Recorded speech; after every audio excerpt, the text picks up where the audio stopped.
ایک بادشاہ کی بیوی بہت ہی خوبصورت تھی اور بادشاہ اس سے بہت زیادہ پیار کرتا تھا۔ جب ان کے ہاں بیٹی پیدا ہوئی تو بیٹی کی پیدائش کے بعد بادشاہ کی بیوی انتقال کر گئی۔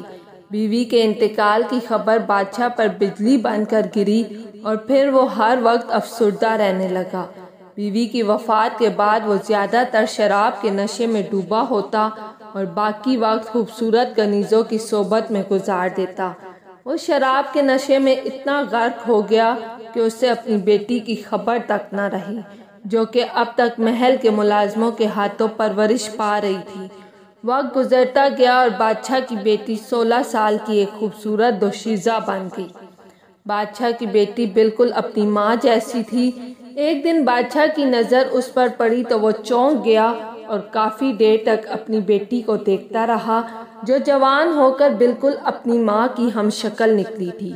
بادشاہ چونکہ شراب کے نشے میں ڈوب کر اچھے برے کی پہچان بھول چکا تھا، اس لیے اس کا دل اپنی ہی بیٹی پر آ گیا۔ اس نے سوچا اب جو بھی ہو اس سے شادی ضرور کروں گا، لیکن کیسے یہ بات اس کو پریشان کر رہی تھی۔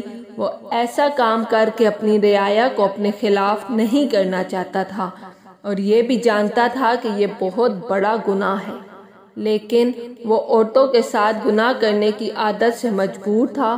آخر کار اس نے علماء کرام سے اپنے حق میں فتویٰ لینے کا فیصلہ کر لیا۔ اس نے سوچا کہ وہ کسی عالم کو سونے چاندی کا لالچ دے کر اپنے حق میں فیصلہ کروا لے گا اور پھر اپنی بیٹی سے شادی رچا لے گا اور اس طرح گناہ بھی فتویٰ دینے والے کے سر چڑھ جائے گا۔ بادشاہ نے ایک عالم دین کو بلوا کر کہا کہ میں اپنی بیٹی سے شادی کرنا چاہتا ہوں، کیا یہ جائز ہے؟ عالم نے کہا نہیں، ہرگز نہیں، یہ بہت بڑا گناہ ہے۔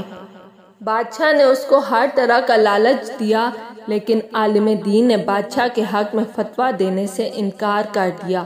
بادشاہ نے غصے میں آ کر اسے قتل کروا دیا۔ پھر دوسرے عالم سے کہا کہ اس کے حق میں فیصلہ دے، لیکن اس نے بھی انکار کر دیا۔ بادشاہ نے اسے بھی قتل کروا دیا اور اسی طرح پھر تیسرے عالم دین کو بھی قتل کروا دیا۔ آخر کار بادشاہ نے چوتھے عالم دین کو بلوا کر فتویٰ مانگا اور پوچھنے لگا کہ کیا میری بیٹی مجھ پر حلال ہو سکتی ہے، میری بیوی بن سکتی ہے؟ عالم دین نے کہا ہاں بن سکتی ہے، اس میں کوئی مذائقہ نہیں ہے۔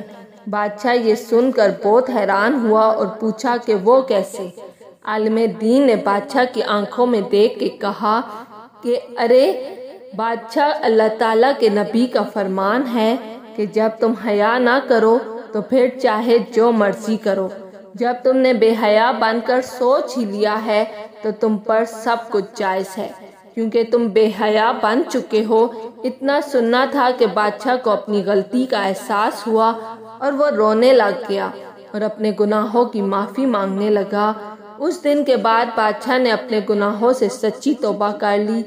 سچی بات یہ ہے کہ اللہ تعالیٰ کے ولی حق بات کہنے سے نہیں ڈرتے، چاہے ان کی جان ہی کیوں نہ چلی جائے۔ اگر آپ کو میری ویڈیو پسند آئی ہے تو لائک اور سبسکرائب لازمی کیجیے گا۔